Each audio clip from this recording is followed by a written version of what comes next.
Excellent. So welcome everyone. Good to see you all in Zoom. And the next hour, what we're going to do is to spend talking about the Singapore Virtual Startup Adventure. That's the first time that we are doing that on this format, obviously for obvious reason. So far, we did the Startup Adventure in different destinations for 10 times. And due to the global pandemic and with the intention not to stop a very successful program, we decided to run it virtually with all the limitation, but still giving the best experience possible. So what we're going to do today is to run through a session with Amra, who is the managing director or managing partner of Asia, Accelerating Asia. She is based in Singapore and she is our hosting partner in Singapore. So a couple of words about Amra. So Amra, she is a UQ alumni. She used to work also at UQ in Idea Hub many years ago, and then she relocated to Singapore. I think it was in 2017, working for Murudi, one of the backup Telstra accelerator. And after they decided to stop the accelerator, she started her own accelerator, which is one of the most successful ones in Singapore, which is quite amazing. The last couple of years, Amra expanded their programs, open a fund, and one of the most connected person in Singapore that I know. So saying that, Amra will tell us more about the program, about the format and how we are going to run it. Then we have Olivia here from the Ventures team who will talk about the application. And at the end, we have Naren, that was part of the Singapore Startup Adventure last year, and Nick Jones, who was part of the Shanghai Startup Adventure as well, to talk a little bit about their experience. And then we'll open the session for Q&A. Okay, so without further ado, let's welcome Amra. Thanks a lot, Nimrod. Is it okay if I share my presentation? Absolutely. Yep. Okay. I think you can do that. Yes, I can. So what I suggest, if it's okay with you, if you have any question during the presentation, just put it in the chat box, and then between myself and Olivia, we can read it to you, Amra, and then you can answer there at the end. Okay, sounds good. Okay. Excellent, thanks. Great. Now I've lost everyone. Can you see this? So okay. We are all here and we can see the presentation. Awesome, great. There we go. I'm going to move you to somewhere I can see you. Okay, thank you so much for your time today. I'm going to try whiz through this as much as possible so you have enough time for questions, but I think it's just helpful to give a little bit of background about what we do at Accelerating Asia and what the program is going to look like as well. And then happy to go into my background too. So this is what we're going to cover today. I'll just give you a little, Nimrod did a really great overview of me before, so I don't know if I've got much more to add to that. So I'll tell you a little bit more about me, why I'm in Singapore, and I guess why I love this region. What we do at Accelerating Asia, introduce you to some of our work and our startups as well, because these are the kind of startups that you will hopefully be doing your internship with. Go into a bit more detail about the program itself, and then happy to take as many questions about absolutely everything that you want to ask questions about. So this is me. Nimrod mentioned that I'm a UQ graduate, so I used to live on campus. So feels like a very long time ago, but I have very, very fond memories of my time at UQ and still have lifelong friends from there. I came to Singapore about 7 years ago to work with the UN, and I was looking after their global social entrepreneurship program. So I got to work with a lot of really amazing social entrepreneurs from all around the world. Nimrod mentioned that I was part of the Telstra Marudi team, which is running the program here for the region. And on its closure, we decided to spin out Accelerating Asia. Outside of Accelerating Asia, I look after the region for something called Shaper Impact Capital, which is connecting impact startups and impact investors together. I'm also Global Shaper at the World Economic Forum, and I have a podcast. So if you're into podcasts, would love to hear your thoughts. I run a podcast called the Doing Good Podcast, which is all about different ways you can create impact through business. So this is just a little bit about Accelerating Asia. Everything that we do stems from this guiding belief, which is at the core of our work, entrepreneurs are one of humanity's greatest catalysts for positive change. So we essentially have three parts to what we do. We have our flagship accelerator program, which works with pre-Series A companies from around the region. You're very familiar about what an accelerator is, so I won't go into too much detail about that.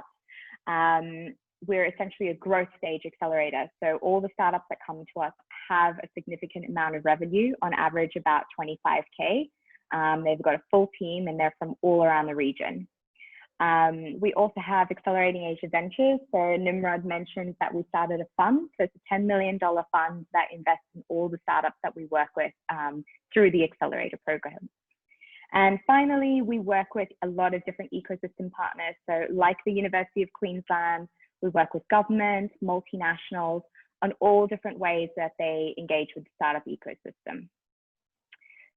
So this is our reach, and this is where we have startups in our portfolio from. So I'm going to mention this because it's likely that even though all of these startups are headquartered in Singapore, you may be working with a team based in one of these places as part of your internship.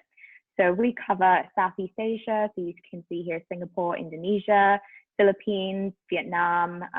We cover South Asia, so we've got startups in our portfolio from Bangladesh, Pakistan, India, and we do go down to Australia and New Zealand as well. This is our portfolio. So actually it's grown since the slide was created. We've added in another 10 startups to our portfolio. Happy for you to check them out on our website as well. But basically the idea is that we've got startups from all different industries. We've got HR tech, med tech, logistics, hospitality, ed tech, clean tech, clean energy, you name it, we've probably got it. And so there's a lot of different variety in the kinds of startups that we work with. Really proud to say that we've got 40% female co-founders in our portfolio, and our startups go across 10 verticals and currently 9 countries. But actually, this slide is also out of date because we've just added the additional startups into our portfolio. We've also been recognized by a number of different organizations around the region for our work in the ecosystem. And I think it's been quite a wild ride since we started just over 2.5 years ago. So I think we've been doing pretty well since then. So this is our team, and you're going to interact with different people along the journey if you decide to take up an internship with one of our startups. And so I'm just putting their faces here so you can kind of get a feeling of who they are. They come from all across the region as well. A lot of different expertise here for you to tap on across all different industries. A lot of ex-founders with exits, and also ex-investors here. So I'll skip over this. And I mentioned some of the partners that we work with, and you've got the beautiful UQ logo there as well. So we do a lot of work connecting the Australian startup ecosystem to Southeast Asia, in particular working with universities like UQ, a lot of multinationals and governments. And I think, you know, for you who are looking at entrepreneurship, maybe you have some startups of your own, Southeast Asia and South Asia make perfect sense for you to look for as you're thinking of growth and expansion. And so I think there's a lot of opportunity here for you to be exploring. So this is the Startup Adventure program. Basically, as you know, we're going to be connecting you with a startup for a 4-week virtual internship. It will all be delivered remotely or virtually. And essentially what it's going to comprise of is weekly workshops or networking events. You have the virtual internship, which will be your day-to-day. You're going to get Ask Me Anything sessions with people like experienced venture capitalists in the ecosystem. And basically the whole idea is to immerse you in the regional ecosystem and give you an understanding of what it's like to be working with a lot of different cultures, a lot of different people from all kinds of places around the region.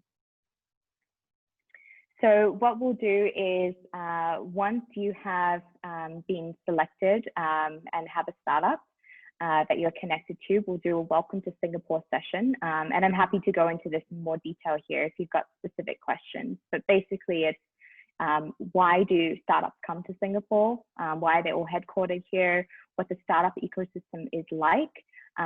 Business etiquette for doing business in this region, and it's going to vary depending on the startup that you've been allocated. I'll be honest, a Bangladeshi startup culture is very, very different to Vietnamese and very different to Indonesian, and you're going to be able to understand those nuances once you kind of get into it.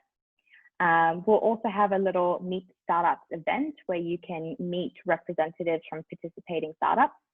And the whole idea is for you to get an understanding of all the cultural considerations and exactly how the internship is going to work for you on a day-to-day. On a weekly basis, you'll be engaging with Accelerating Asia in a couple of different ways. So we have planned a Pitch Perfect workshop for you. So there are lots of different types of pitches that you're going to need to get comfortable with as a startup founder, as a salesperson, as someone just selling yourself. And the idea of this workshop is to make you as comfortable as possible talking about your story. We'll also have an Ask Me Anything session with a VC, how they look at deals in the ecosystem, how they make investments, what goes through their head when they listen to a startup pitch.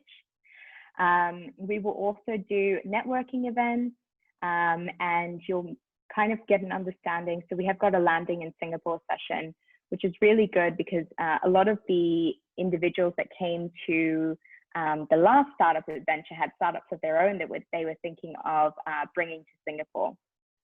So in this session, you're going to be able to understand what it is like, why startups from Australia come to Singapore, meet the landing pad team here, and hopefully meet some of the startups that have done it before as well. And then we're going to end off with a graduation type event, which we have a special program up for offers. So we would like to invite you to pitch an opportunity that you have identified during your 4-week internship, any learnings that you've had, or any insights that you've kind of gotten about the startup ecosystem in this region. Or if you have a startup that you're currently working on, to pitch that. We have a program that we'll be offering to the individuals that I guess have the best pitches. It's a program called Amplify, which is a 6-week pre-accelerator program that Accelerating Asia will sponsor for you to participate in. So that's just something we thought would be fun to throw in there as well. So how does the internship work? Well, sign up. We're going to get your details from the team. We will start doing startup matchmaking and recruiting for startups that are looking for interns and have some interesting opportunities available. And then you'll start your internship. So it's pretty straightforward. I want to note that every internship is going to be different. You're going to be working, every startup is different, every culture is different. We're not going to be able to guarantee the same experience for everyone. And I think that is the exciting part of this, is that everybody is going to have a different journey. We'll do our best to be with you as part of that journey, and I'll talk a little bit more about how we're going to do that. But it's just kind of a note that it's going to be a really interesting experience for everyone, and everyone's going to have a very different experience. So on that, what are the expectations? I think we would love you to come into this program being open. I think that's the main thing we've seen from individuals who've really succeeded and enjoyed the program. Talk to everyone, become part of the team, of your startup team, just really get involved in everything that they're doing, and just be a sponge, enjoy the experience. So a little bit of etiquette, because it is going to be different in a virtual format. Everything is different. So hours of work. Now, because you're working in a virtual format, it's going to be really easy to just continue working, right? You're working from home. It's going to be interesting to do it that way. We're all working from home right now. What I would recommend is right from the very start, and the startups will be briefed this too, is just to set the expectations of when should you be online, and what is that expectation for you to be online and available. Note that some of you might be working across time zones. There's a 2-hour time zone difference between Singapore and Brisbane. So just keep that in mind as well. Business formalities, I would say working in this region is very casual. And so as long as, I guess, you are respectful, I don't think you're going to have any issues. And etiquette for virtual work. Make sure you have good headphones, good lighting, good internet connection. I think that's the main thing. Lunch breaks, again, talk to your startup about what the expectation is for being online. So what we're going to be doing to support everyone here is we will have a group WhatsApp, a WhatsApp group, which you can communicate with us at any point in time, any issues that you're having, or questions that you have. We will also have an opportunity every week for you to kind of report in what we'll call a weekly stand-up. Give us your feedback, tell us how things are going and what you're working on as well. So next steps is matchmaking, and then we'll start the introductions to the startups. The startup will then offer a position and begin an onboarding with you, and then you'll have your first day. So all the startups have been briefed that they need to have a proper onboarding with you, and kind of send you expectations of what that first day and first week are going to look like. So I'll pause there and open up for any questions or concerns or anything that you want to go through here. Excellent, thanks, Amra. So there were some questions on the way, and I answered most of them. There was one question very specific about startups. I'm just putting it in the chat box. 1 second. That's the last one. I'm studying environmental science. Will there be opportunities to work in sustainability? Yes, there definitely is an opportunity to work in sustainability. We've got, I think, 5 startups just in our portfolio that are working in the clean tech or clean energy space. So I think that's definitely an opportunity there.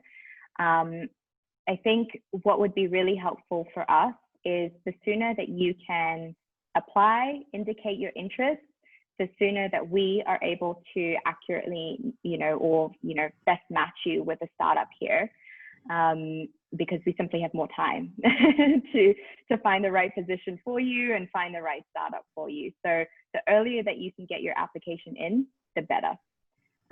So yes, definitely. Should I go through the questions or? No, so that was the only one. The other ones, I answered them okay. On the way. So. Can I ask a question through here? Yeah, absolutely. So I'm just wondering, in terms of, so I'm doing my entrepreneurship degree at the moment, but I'm only in my first semester. Is that going to be a problem with applying? No. So look, it's all depend on the numbers of application. We do have quite a lot of spaces because it's online, virtual, so more than in person. And for November, December, we'll have 50 places for Singapore and we'll have 35 for Shanghai. Okay, and if the program is successful, we'll open another batch for January, February. Okay, that makes sense. Yeah, because I had a look online, and even under the virtual, it showed 10 for Singapore, 25 for Shanghai, but that must have been for the actual physical. I can show you that where it says that if you like. Yeah, if you can send me the link, but I think in the link that we did for the virtual one, I think we put 50 places. Yeah, here, Olivia is just confirming that, 50 Singapore and 35 for Shanghai.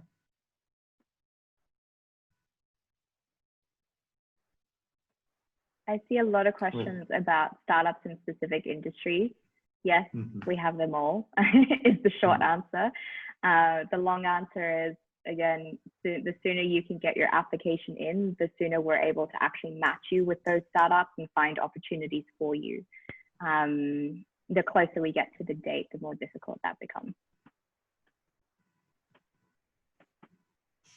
Okay, so by all means, feel free to ask any question, and just to give you some indication, I can ask Naren to talk about his own experience.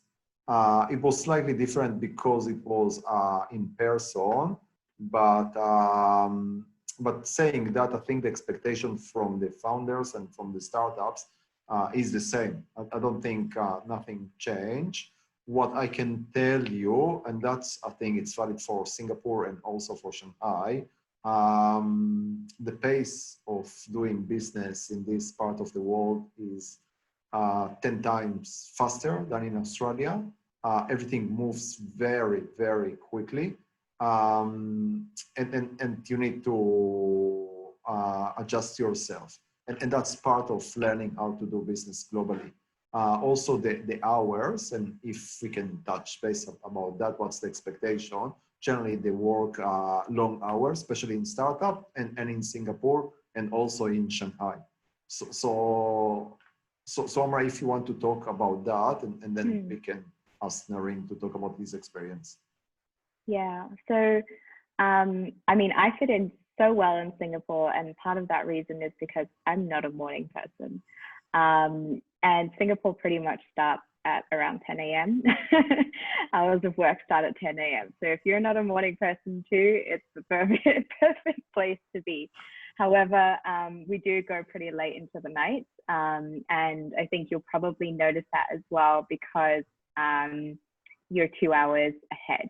So that would mean, you know, a little bit of time difference there. So Australians, early morning people can enjoy going out for a surf in the morning, or whatever you're going to be doing, go for a run, and then start work at probably about 12 p.m. So that's just generally with Singaporean companies. Also, I guess the startups just generally in this region, things start a little bit later, but the hours do go on into the evening. So that's just something to think about. With the virtual format, we have been seeing a lot more flexibility with hours with different startups, because, you know, obviously you don't need to physically go into an office. So as long as you're able to get the work done and you're turning up for key team meetings and things like that, then it's not necessarily that you need to be working like a 10 a.m. to 6 p.m. day type thing. And we found that many of the startups are adopting that. In fact, we do that as well. We only have team meetings. We've got a daily team meeting that's about 15 minutes long in the morning. We've got a once a week all hands meeting. Apart from that, you are responsible for getting your work done. And I think you're going to find that as well. In particular, you're probably going to find two types of founders. The first is going to be very hands-off, giving you the opportunity to just run with the task. In fact, actually, most of the founders are going to be like that. Depending on the culture, you might find some founders that are going to be a little bit more hands-on and working with you every day, trying to make sure that you get specific tasks done. The other thing to think about is these startups are they're not just individual founders anymore. They have a senior leadership team. So you may not be reporting directly to the founder themselves. You could be reporting to, I don't know, head of operations, or depending on, you know, what your role is in the organization. That's Singapore in general. I think depending on the type of or where your founder is coming from, you're going to find some fun, different ways of communicating with each other. We're still learning about how to communicate across different cultures. So I think I mentioned respect before, but coming from just a place of openness really helps with a lot of cultural faux pas, which you're probably going to experience. I'm happy to go into more detail about the different types of founders, but you're going to, look, there will be a cultural stuff up at some point. Just acknowledge it and move on, I think is the best way to do it. Yeah, did that help? Did that answer the question? I think so. So thanks for that, Amra. So if you don't mind, so Noreen, are you happy to talk about your experience about working for a Singaporean startup? Yeah, absolutely. Yeah, absolutely, 100%. If you could just introduce yourself, what you study, and Yep. what did you do in Singapore, and then talk about the experience, it would be good. Thanks. Yep, no problems whatsoever. Hi guys, my name is Narain. I study commerce and IT. I'm in 4th year now, and I worked for a startup called Elixir when I was in Singapore for the startup adventure. So kind of quickly, just before, like, I can pretty much vouch for everything Amra said. Like, it's a really relaxed environment to begin with. Like, it's really nice and easy. It's very, like, there's a lot of flexibility. There's obviously a lot of hard work with that, but it's very much with your startup, you kind of work with them and they're really flexible. When there's big workload days, you're obviously going to do a bit more work. Some days you won't have that much, and so you're a little bit more flexible with that. But one of the things I'd say about Singapore that really kind of stands out is the opportunities for networking. Singapore is just one of those places where you just meet all these different people from different walks of life, and it's just kind of like a central hub for Asia. So all of those networking events, I can't stress how useful they were to kind of just meet new people, see different opinions, and kind of extend your own network to other parts of the world, and just meeting people that are interested in the same things as you are. And so I think definitely that was probably one of the big things with Singapore, with just how well connected they are through the startup ecosystem. So my startup was relatively early stage, kind of working their way towards kind of a mid stage, kind of starting their seed rounds and kind of getting their funding as well.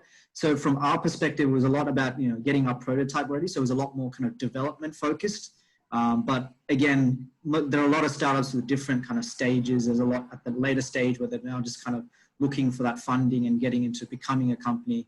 So it's really good to see and actually chat to other startups as well to see how things work. And I think one of the big things as well is just actually getting used to a work environment. I think startups is a great way to kind of really see and test your own like abilities, with first your skills, but B, your ability to be flexible and kind of work around difficulty that comes along and obstacles. I think Singapore startups definitely have that all going for them. So that's pretty much my kind of experience. Singapore was great. I think can't really say much else. It was pretty good. Excellent. Thanks for that, Noreen. Amra, do you mind if we let Nick to talk a little bit about Shanghai? A few minutes? Yeah, sure. Mm-hmm. So Nick, are you around? I cannot see you. Hello. Oh, here, I can see How are you, now. Nimrod?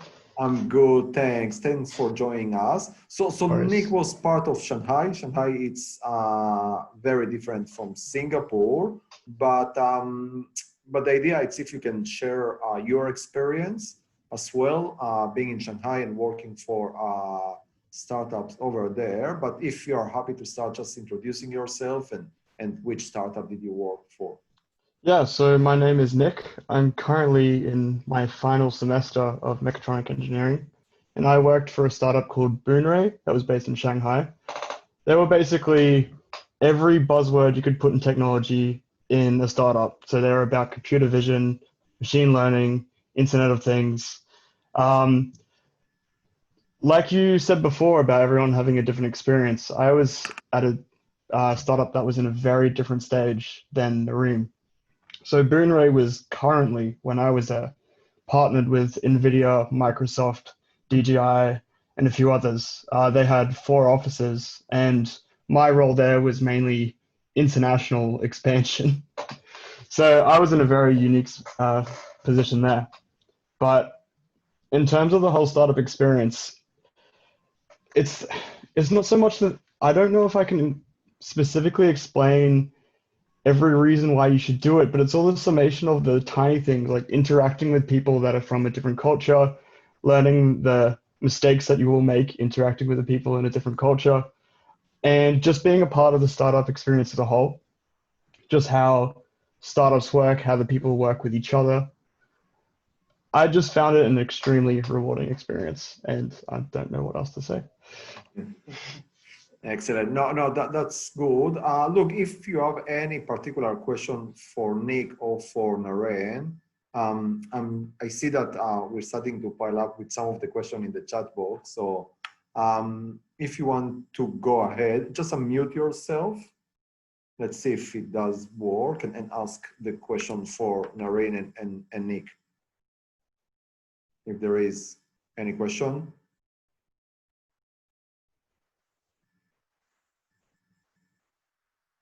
No, that's all good. There is a question. Could you talk, that's for Naren, could you talk about some day-to-day activity? Yeah, absolutely. So I'd say a typical day with what my startup was like.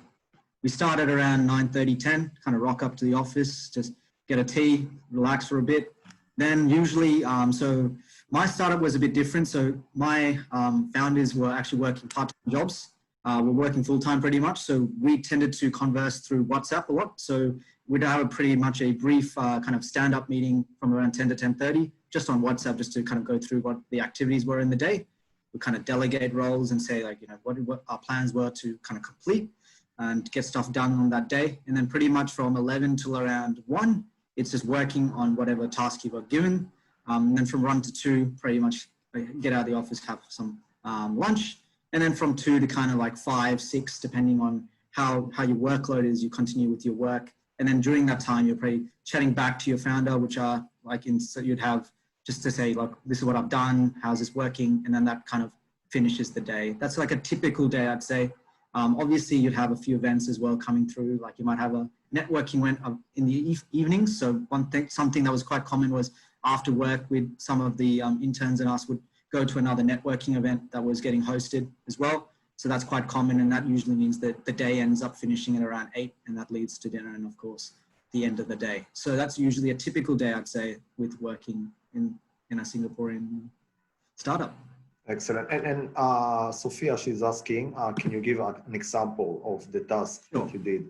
So one of the tasks I was given was to create a website for my startup, just so that they could utilize it. So one of the tasks I was doing was just creating a basic kind of, some basic pages, just to kind of get to know about Elixir. So, you know, those tasks are splitting those into little bits. So I would just build, like, let's say HTML, CSS, get some JavaScript stuff there, connect that, and then put that on a server and get that on there. That was one of the tasks I did as well. Another task I did as well, because I do finance, I did some budgeting for Elixir, kind of looking towards the future and looking at, you know, bringing on more people, looking at accounting, looking at seeing funding they needed for what pitch events would be useful for competitions as well. And so those are some of the tasks we did. I've got a question for both Naren and Nicholas. If there would be a piece of advice you could give to the people that are looking to do this, maybe something you would have done differently, or something to help you that would have prepared you. I mean, maybe you jumped into it and went, oh, you know, would have been good to have known this.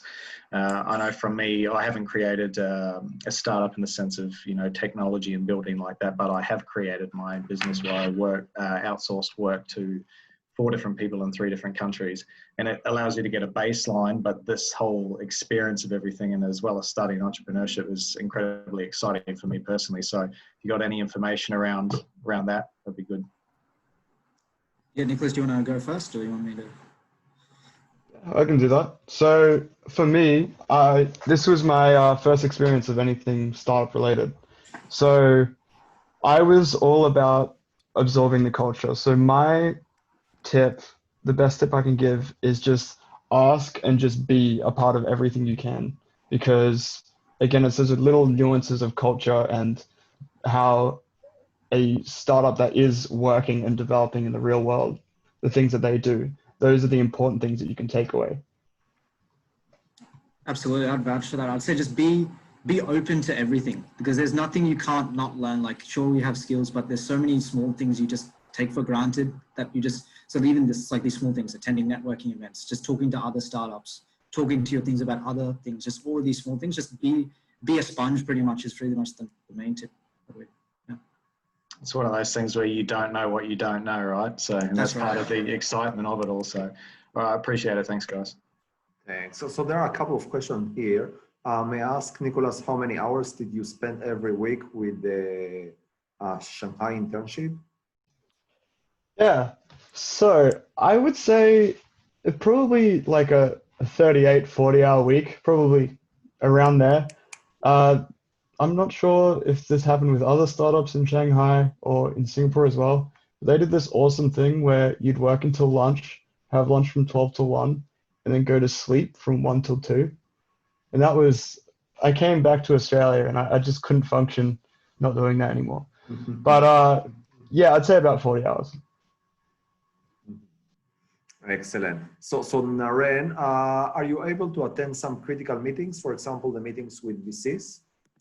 Yeah, good question. So one of the very good opportunities I got was with one of my founders. We got to attend like some pitch events and also actually attend one of their meetings with some potential investors. So there are opportunities. It really depends on where your startup is. So I guess in my case, my startup was looking to kind of get some traction. So it like happens. It really just depends from startup to startup. You might get those opportunities, you might not, but it's really just, I'd suggest like having a chat to whichever startup you end up going with, and just seeing, where they're at, what their plans are, and see if that is an opportunity to maybe talk to their current investors as well to see how things are working.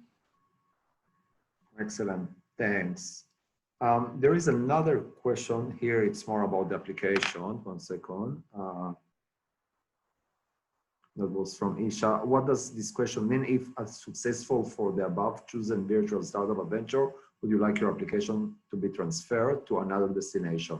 So that's quite simple, what we are asking here, because you apply for one destination, or Shanghai or Singapore. So instead of doing 2 applications, you can tick that. That means like if you are not successful for one destination, we can transfer all your application, which is exactly the same, to the next destination. And then you apply once for both of them. So hopefully that's clear, but literally there were some students that didn't want to go to Shanghai or wanted to go only to Shanghai. So for them, it didn't want to apply for both destinations. And some students, they didn't mind the country. They just wanted the experience. For them, you apply once and then the application goes for the 2 destinations. Let's see if there are more. If all the places do fill up, is there a way that we could fund ourselves into doing it just to gain the experience? So look, we'll open again in January, February, and make sure that everyone has a chance. So let's check the numbers and work closely. And if you are very keen, we'll try to make sure that you have an application and a place there. So there is another question here. Have you, Naren or Nick, applied anything you learned from your startup to your own startup? Yeah, I can go first. Yeah. So I actually haven't fully committed to a startup yet. I've had little ideas that I've wanted to grow and then got carried away with uni, which is kind of sad.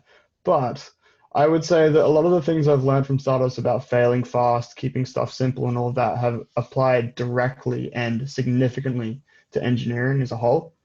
And that's a very engineering specific application, but the whole mindsets of startups, and again, it's really hard to quantify, but just the whole experience in general, it just applies to the way you treat people in networking and different cultures in general. So yeah. Naren?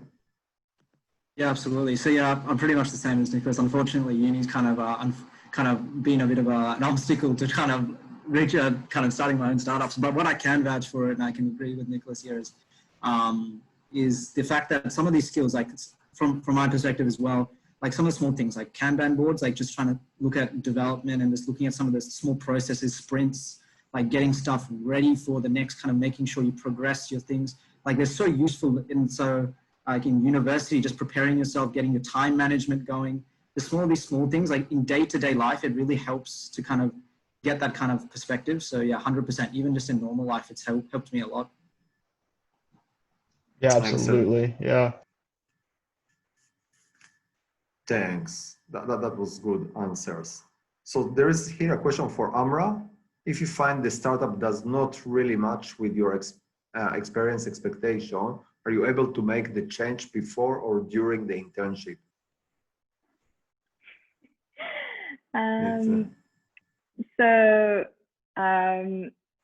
I guess, we've thought about this a lot and had a conversation with Nimrod about this, but I guess our approach is no.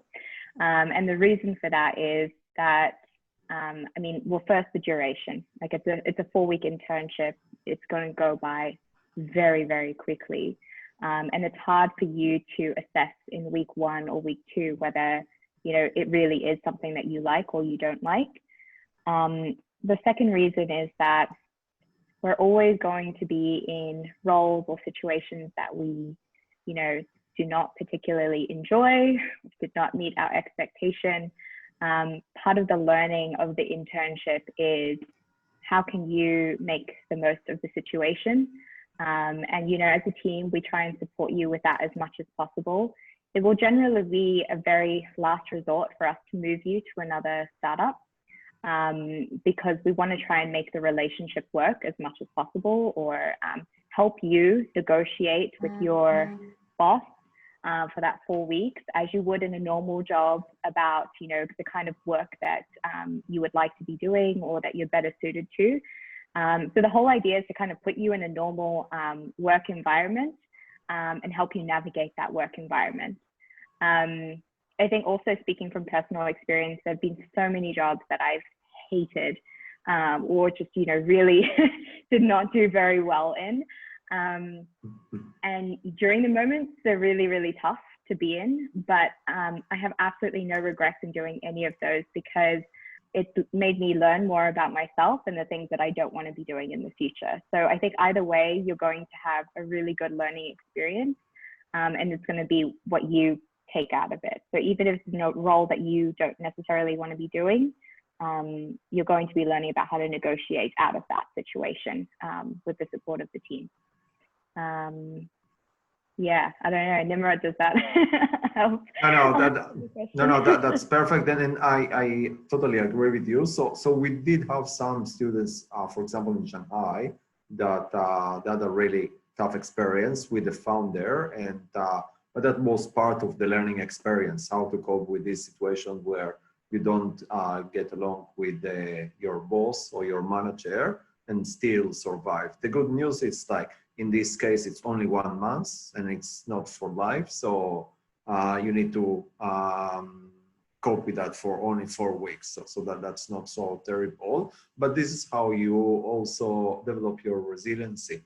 You learn how to be more resilient and cope with uncomfortable situations. So as Amra say, our preference will do whatever we can not to make a change in the middle of the program. So there is another question here. 1 second. Is this only run November, December, and January, February each year? So it's very hard to tell. At the moment, it's an adjustment of the COVID situation. Hopefully, once the international travel is resumed again, so we'll be able to go back to flying to the destination and go back, but the guideline from the university at the moment that until June, July 2021, there won't be any international travel. So we're just waiting and staying tuned with the UQ guideline, and we'll adjust accordingly. If the travel still is banned, so probably we'll continue doing these virtual programs. Just with that, so yeah, if the travel does resume back to normal, then roughly when during the year does it run? So it will always run between semester. We are not allowed to clash with the semester time or exam time. So it will always be on the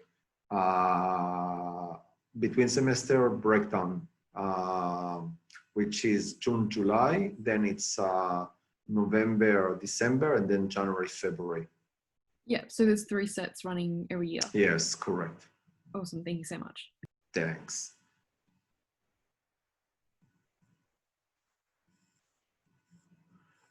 If we get involved with this program, I think Olivia answered this question. So Naren is leaving. Oh, that's a good question, Amra. Is there one student allocated to each startup or a group of students? It depends. Some startups give us multiple spots for internships. I think majority of students last time it did the program had other people, other students assigned with them. So we do like to kind of, if there are a couple of you, we do like to have, 2 or 3 going to the same startup. It's rare that we'll only have one person going to a startup. So yes, ideally you'll be with a group.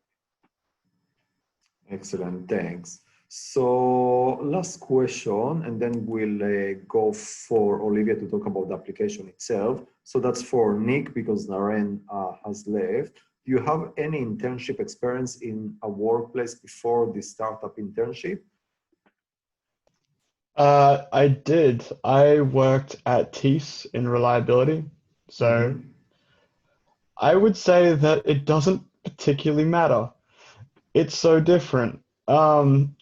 If you're used to working on an assignment or a project for university and working on the same thing over and over, that's going to be enough of experience to be prepared, because the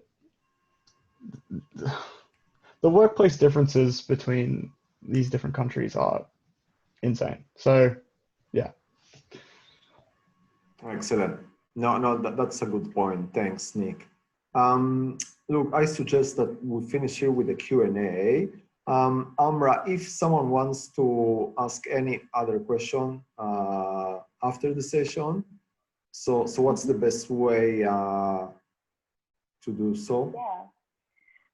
So happy for you to drop me an email. So it's amra@acceleratingasia.com. I'll share it in the chat as well. Or send me a message on LinkedIn. Happy to answer questions. Also, just generally happy to connect. If Singapore, Southeast Asia, this region is something that's interesting to you, I made the move over and I absolutely love it. I'm going to be here for the foreseeable future. So would love to, and very happy to share more information for anyone that's interested. Excellent, thanks. So same here. If you have any question after the session, I will put my email here. I will put the generic one, and if I'm not available, so someone from the team will be able to answer. By all means, feel free to approach and ask any question. So just to finish the session, so if Olivia, you're happy to talk about the application itself, just to give some information there, and then we can conclude.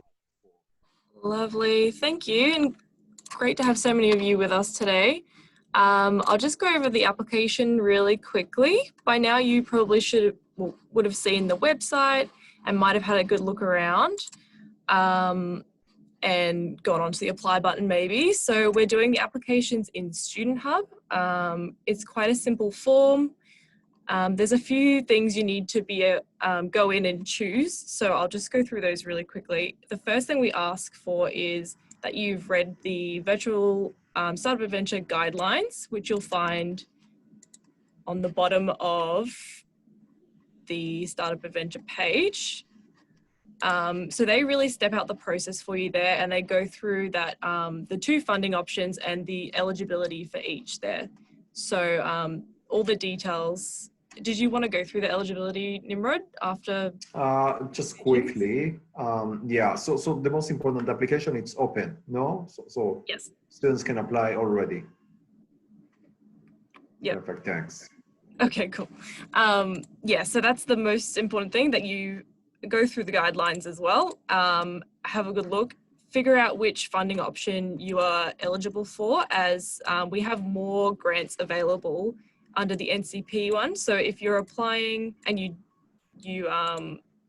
can get that one, it's better to apply for that one because there's less scholarships available for the other one. So just to explain 1 second. So NCP stands for New Colombo Plan. That's an initiative from the Australian federal government to progress and support a bilateral relationship between Australia and different countries in Asia Pacific. But because it's funded by the Australian government, so this fund is open only for domestic students. The students need to receive any sort of credit if it's professional practice for engineers, or one of the courses that we stated in the website for other students from different faculties. And then it's only for undergraduates. But because we didn't want to restrict it only for NCP, so the university provided an additional fund, which is the UQ fund, that it's open to everyone. So there is no restriction there, beside the fact that you need to be an enrolled UQ student. Even if you are graduating in December, you still can apply for this funding. Excellent. Yes, so that's your first option there that you need to choose, is which funding option you're going to be applying for. And of course, which destination, which Amra's made some really good points about Singapore today, so might be hard to decide, but you need to decide when you're putting in your application. Otherwise, it's pretty straightforward in the middle section, and then you have 4 short answer questions.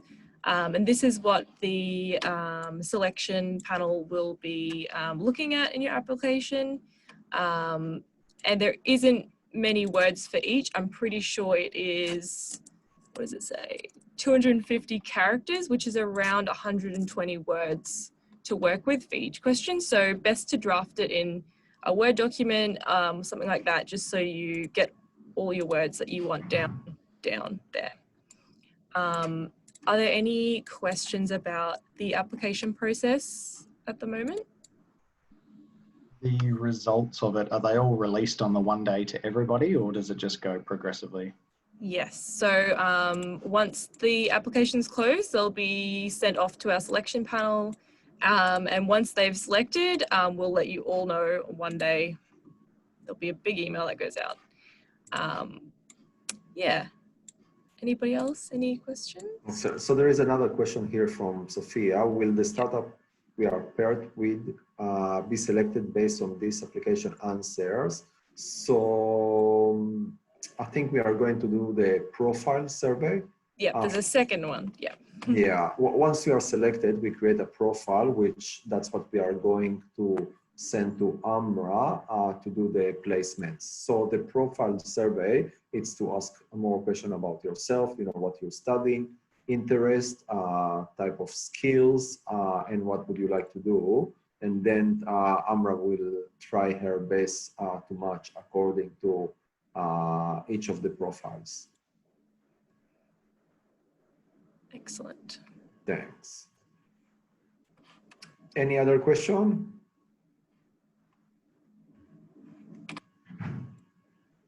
Is there usually more applicants than places available? That's an excellent question, Maria. So when we used to do the physical, So we used to have, I think, 4 or 5 times more application than places. Here, because that's the first time that we are doing that, we are not sure. So this is why we are doing this session, open the application, and we'll collect, and we will know in few weeks. We'll try to accommodate as many students as possible. That's our wishing. So there's another question here. There are any other criteria than those listed on the website when you are selecting students to do the virtual internship? No, we'll try to use only the questions that are part of the application. Where we can watch the recording of today's session, that's an excellent question. So we'll put it on the main Virtual Startup Adventure webpage, and we'll also, you could always find us on our YouTube channel because it'll be in there as well as a public video. Okay, excellent, yeah. The student page, student hub page doesn't allow me to log in. Do we need to register an account? That's from Juan Lee. No, I think all current students and staff should automatically, it's a single sign-on, like how you usually log into UQ. But if you wanted to email me, I can try and follow up your account and see if there's an issue there. Excellent, excellent. So saying that and being 4 o'clock sharp, so that's good planning. So we'll finish here. I gave my email address and Amra gave hers. So if there is any other question, by all means, feel free to ask whatever you want to know. So thank you so much for participating. Amra, thank you so much for the session. Looking forward to working for you. Olivia, thanks for the presentation. Nick, Naren, thanks as well. And we'll be in touch. Thanks a lot. Thank you. Bye. Looking forward to seeing everyone. Thanks all. Thanks.